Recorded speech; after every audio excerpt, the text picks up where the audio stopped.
Pogi naman itong dalawang minion na to.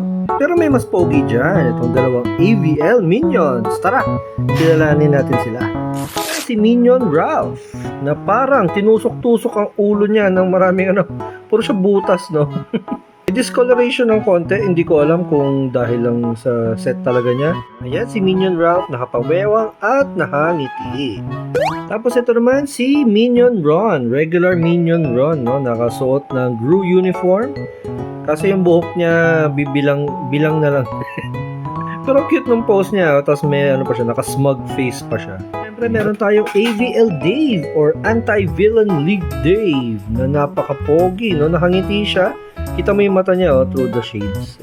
Nakapamewang siya, nakapamulsa siya sa kanyang AVL uniform na napaka-cute. Naka-Amerikana pa siya. Ayan, same lang din, wala siyang ibang design sa likod. And yung ulo niya, grabe. Buhok niya, katsukoy. And last, syempre, pero not the least, yung ating napaka-serious, very mysterious na si AVL Jerry. Si Jerry ba to? Check nga natin. Yes, si AVL Jerry. Yan. Medyo malungkot siya, medyo serious siya. Mukhang nagbabantay siya maigi, pero pa siya.